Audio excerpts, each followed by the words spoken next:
周海人。香港匯豐銀行主席黃東石即將接替就嚟嘅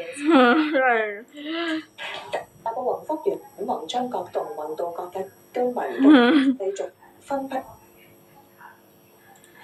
定新年任期嘅黃佩斯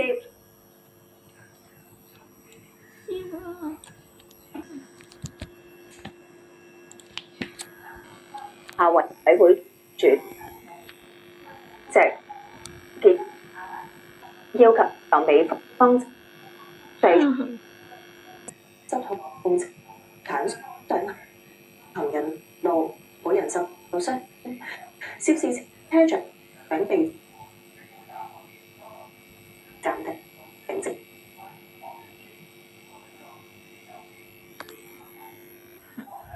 冇，你都要。警方話係喺尋4人就定罪同刑期向高等法院上訴庭因為